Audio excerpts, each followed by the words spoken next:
சகோதர சகோதரிகளே, மீண்டுமாய் இந்த புனித வாரத்தில் இயேசுவின் புனித வாரம் 2 என்பதில் இன்று இயேசுவினுடைய கைது, கெத்சமனியில் இயேசுவினுடைய கைதை பற்றி நாம் சிந்திக்கலாம் என்று ஆசைப்படுகின்றேன். நேற்றைய நாளில் வந்த பதிவிற்கு நீங்கள் கொடுத்த ஒத்துழைப்பிற்கும் வாழ்த்துக்களுக்கும் நன்றி தெரிவித்துக் கொள்கிறேன். இந்த நேரத்தில் இயேசு ஆண்டவர் நேற்று இந்த கெத்சமனி தோட்டத்திற்குள் செல்லுவதை ஏதேன் தோட்டம் என்று நாம் பார்த்தோம். ஏன் அதை ஏதேன் தோட்டம் என்று சொன்னேன் என்றால், ஏதேன் தோட்டம் என்று சொன்னேன் என்றால், இந்த ஒரு தோட்டத்திற்கும் கடவுளுடைய மீட்பிற்கும் நிறைய தொடர்பு இருக்கிறது. எவ்வாறு ஏதேன் தோட்டத்தில் பல வகை மரங்கள் இருந்ததோ அதே போல இயேசு ஆண்டவர் ஜெபித்த அந்த கெத்சமனி என்பது ஒரு தோட்டம். அந்த தோட்டம் கெதரோன் ஓடை, நீர் ஓடைக்கு அருகில் இருக்கின்ற ஒரு வளமையான தோட்டமாக இருந்தது. அதனால்தான் இந்த கெத்சமனி என்ற தோட்டத்தையும் ஏதேன் தோட்டத்தையும் நாம் ஒப்பிட்டு பார்த்தோம். பழைய ஏற்பாட்டில் ஏதேன் தோட்டம் என்பது பல வகை மரங்களை கொண்டது என்பதை நாம் பார்க்கின்றோம். தொடக்க நூல் 2வது அதிகாரம் 9வது வசனத்தை நீங்கள் வாசித்தீர்கள் என்றால், ஆண்டவராகிய கடவுள் 3 விதமான மரங்களை படைக்கின்றார். 1, எல்லா விதமான மரங்களையும், 2, நன்மை தீமை அறிகின்ற மரத்தையும், 3வது வாழ்வின் மரத்தையும் என்று அந்த வசனத்தில் நாம் பார்க்கின்றோம். ஆக கடவுள் மனிதனுடைய வாழ்விற்காக அந்த ஏதேன் தோட்டத்தில் 3 வகையான மரங்களை தருகின்றார். அதில் ஒரு மரம்தான் நன்மை தீமை அறிகின்ற மரம். அதை உண்டதால், அதை உண்பதற்கு முன்பாக சாத்தான் அவரை ஏமாற்றுகிறார் என்பதை நாம் தொடக்க நூல் 3 பார்க்கின்றோம். அந்த தோட்டத்தில் இருந்த அந்த நன்மை தீமை அறியும் மரத்தில் அந்த சாத்தான் இருந்து ஆதாம் ஏவாளை ஏமாற்றியது. இப்பொழுது அந்த ஏமாற்றப்பட்ட தோட்டத்திற்குள் இயேசு சென்று உள்ளே இருக்கின்ற சாத்தானை விரட்டுவதற்காக செல்கிறார் என்பதை நேற்று நாம் சிந்தித்தோம்.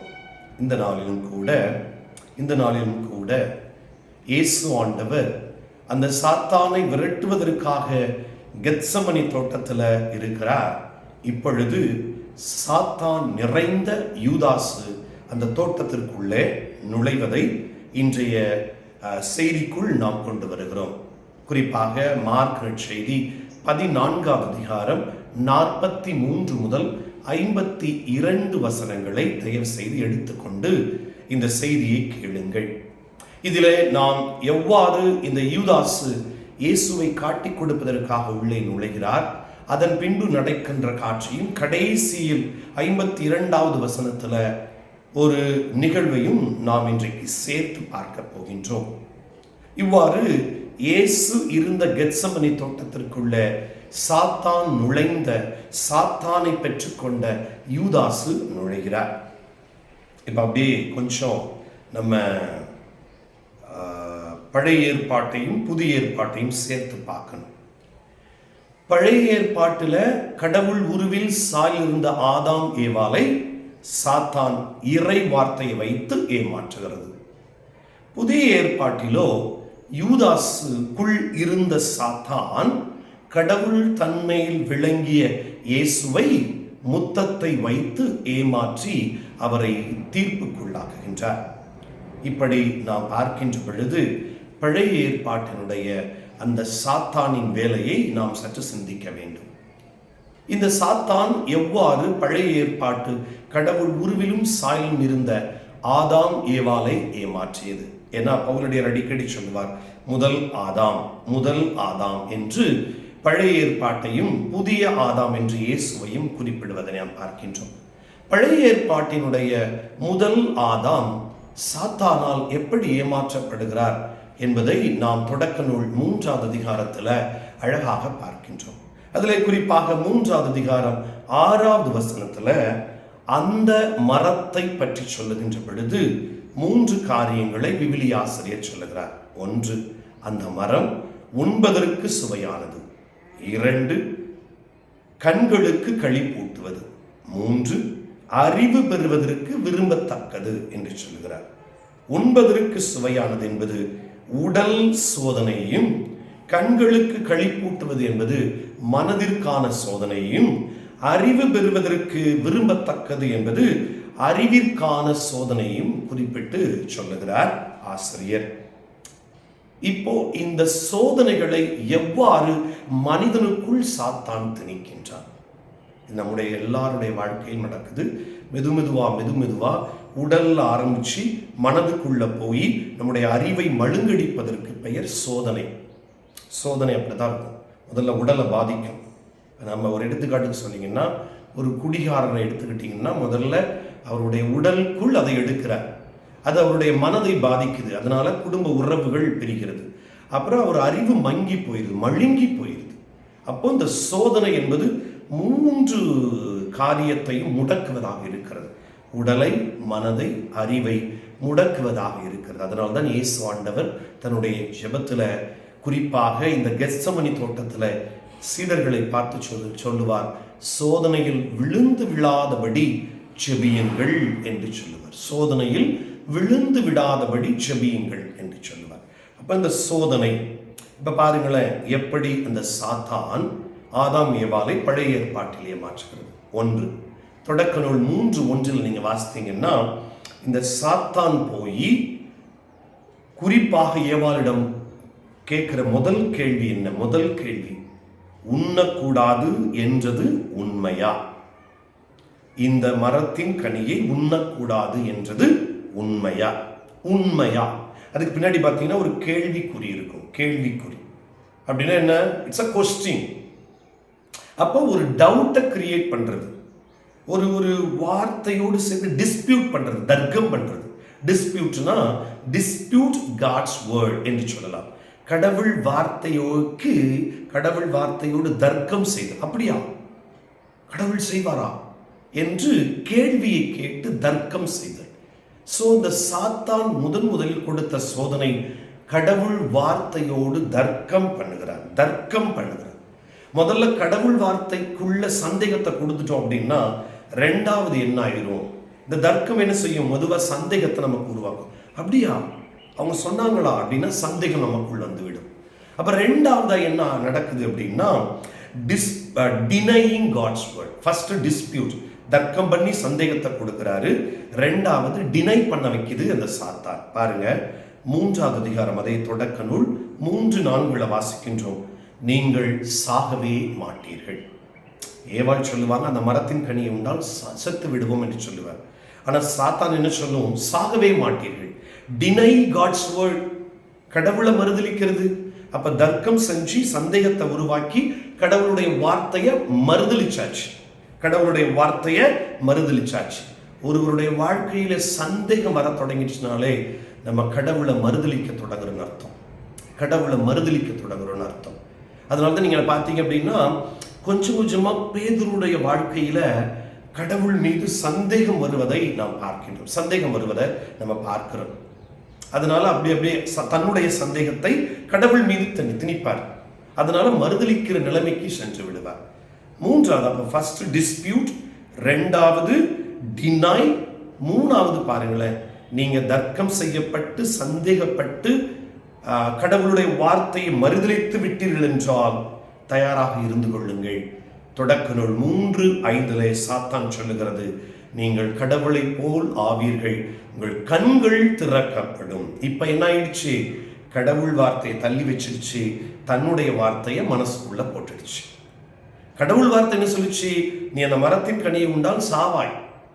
ஆனா இவன் என் வார்த்தை என்ன சொல்லுது? சாத்தான் வார்த்தை என்ன சொல்லுது? நீ சாக மாட்ட, ஆனா என்ன செய்யப்படும்?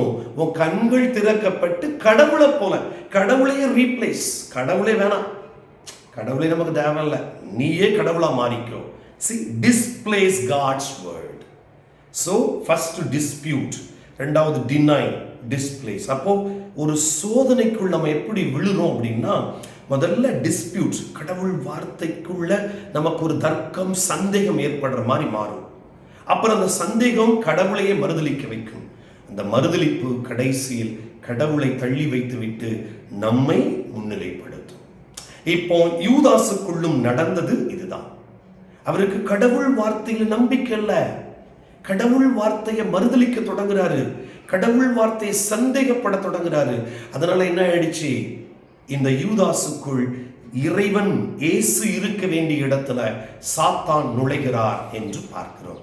அன்பு சகோதர சகோதரிகளே, இந்த நேரத்தில் ரொம்ப முக்கியமான ஒன்று, நான் பழைய ஏற்பாட்டில் சாத்தான் ஆதாம் ஏவாளை இறை வார்த்தையால் ஏமாற்றியது என்று சொன்னேன். இங்கே புதிய ஏற்பாட்டில் சாத்தான் நுழைந்த யூதாசு இயேசுவை முத்தமிட்டு காட்டிக் கொடுக்கிறார். அதைத்தான் நாம் மார்க் நற்செய்தி 14:45 வாசிக்கின்றோம். முத்தமிட்டு காட்டிக் கொடுக்கிறார். ரபி என்று அவரை அழைத்து முத்தமிடுகிறார். பைபிள்ல முத்தம் என்பது 2 அர்த்தங்களை தருகிறது. ஒன்று என்ன அப்படின்னு பார்த்தீங்கன்னா, முத்தம் என்பது மன்னிப்பதற்கும் சமாதானத்திற்கும் எடுத்துக்காட்டாக இருந்தது. இரண்டாவது, இந்த முத்தம் என்பது ஒருவரை கொள்ளுவதற்கும் அவரை வாழ்வை முடிப்பதற்கும் அடையாளமாக இருக்கிறது. இப்ப முதல்ல ஒருவருடைய வாழ்க்கையை முடிப்பதற்கும் கொள்ளுவதற்கும் அடையாளம் என்பதற்கு நமக்கு இருக்கின்ற முதல் எடுத்துக்காட்டு யூதாசு இயேசுவை முத்தமிடுகிறார். இரண்டாவது நீங்க பார்க்கணும்னா 2 சாமுவேல் 20:9 வாசித்து பாருங்கள். இதுல யோவாபு அமாசா என்று 2 பெயர்கள் இருக்கும். யோவாபு அமாசா, இவங்க யாருன்னா சகோதரர்கள். இப்ப இந்த யோவாபு என்ன செய்வாரு, அமாசா பார்த்த உடனே சகோதரனே என்று சொல்லி அவரை கட்டி பிடிச்சு முத்தமிடுவார். முத்தமிட்டுக்கிட்டு இருக்கிற வேலையில என்ன செய்வாரு, அப்படி மதிமயங்கி அமாசா இருக்கின்ற பொழுது தன்னுடைய கைகளில் வாளை எடுத்து அமாசாவினுடைய வயிற்றிலே குத்தி அவருடைய குடல் சரிந்து விழும்படி அவரை சாகடித்து விடுவார். முத்தம் சாவதற்கு எடுத்துக்காட்டாய் இருக்கிறது. இரண்டாவது, இந்த முத்தம் என்பது மன்னிப்பதற்கும் சமாதானத்திற்கும் ஏற்றுக்கொள்வதற்கும் அடையாளம். நமக்கு அருமையான ஒரு எடுத்துக்காட்டு எதுவென்றால், பழைய ஏற்பாட்டில் வருகின்ற இந்த தொடக்க நூல் 33 வருகின்ற யாக்கோபு ஏசா. இந்த ஏசா பாருங்க, கோபத்தில் இருப்பார் யாக்கோபு மீது. உங்களுக்கு எல்லாருக்கும் தெரியும், பயங்கர கோபத்தில் இருப்பார். என்னை ஏமாற்றிட்டானேன்னு சொல்லி ஏசா பயங்கர கோபத்தில் இருப்பார். அதனால யாக்கோபு அப்படி திரிஞ்சு கடைசியில் எல்லாத்தையும் முடிச்சுட்டு ரொம்ப ஆண்டுகளுக்கு பின்பு எப்படியாவது தன் சகோதரனோடு வாழ வேண்டும் என்று சொல்லி திரும்ப வருகின்ற பொழுது அந்த பிரிவு அவர்களை ஒன்று சேர்ப்பதற்கு இந்த 33 ஏசாவும் யாக்கோவும் கட்டி பிடித்து முத்தமிடுகிறார்கள்.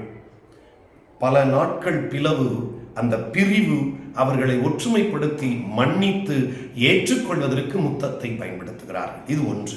இரண்டாவதாக லூக்கா நற்செய்தி 15:20 நாம் பார்க்கின்றோம்.